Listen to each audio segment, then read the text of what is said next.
In the 601st year, in the first month, on the first day of the month, the water that had covered the earth was dried up. Then Noah removed the ark's cover and saw that the surface of the ground was drying. What if things were different right now? What would you do? What if you were given an option to go left instead of right? How would you make the choice? Hello again, God's beautiful people, and welcome to another episode of 5 Minutes. It's the show that's committed to bringing you uplifting and inspirational word to help you through those hard times.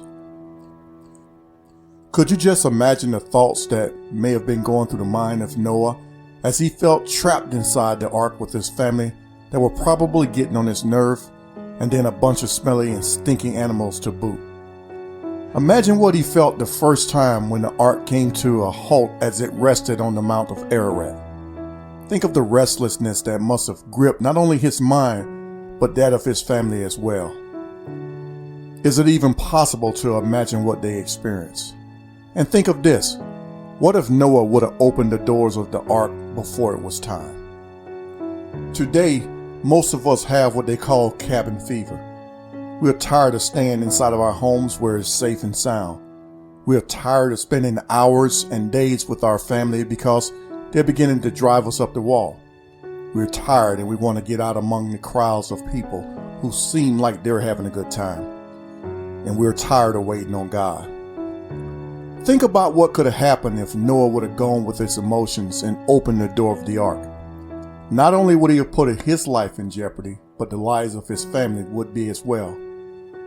What if Noah would have said, "God, I am tired of waiting on you to do something. I'm going with my gut." Can you imagine the gallons upon gallons of water rushing into the door of the ark? Can you imagine the fear that they would have felt if Noah would have went ahead of God and did what he thought was the right thing to do? COVID-19 is still among us, and then from the looks of it, it's not slowing down. Countless numbers of people are still contracting this terrible virus.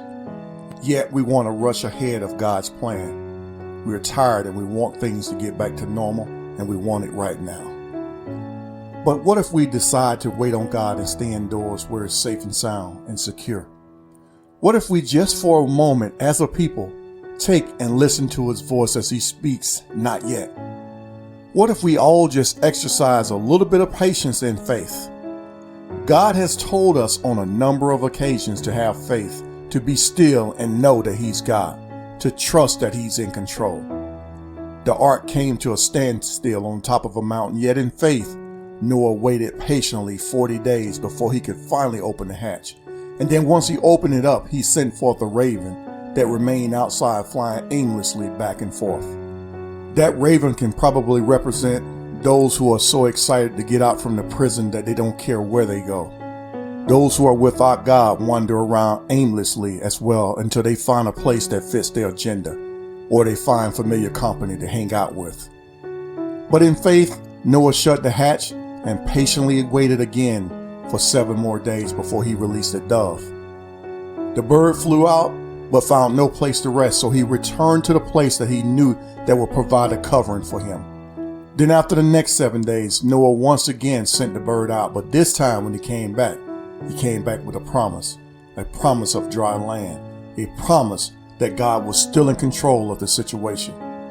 Now to me, that dove represents the Holy Spirit of God that comes to us with the promises of God's salvation and his sovereign plan. Noah trusted and waited patiently on God, and this serves as a great example of faith for us to follow. But no matter what confronts us, nothing will stop God from covering and blessing us. In James 1:4, he tells us to let patience have her perfect work, that you may be perfect and complete and lacking in nothing. Noah and his family had everything they needed to endure what was going on around them. I know that it's difficult sitting around and waiting on a promise, and we get tired of being cooped up and confined, caged, or imprisoned. Something must give soon because the uneasiness, anxiety, and fears begin to attack our thoughts and our emotions. But what if we decided to exercise the same patience and faith that Noah had?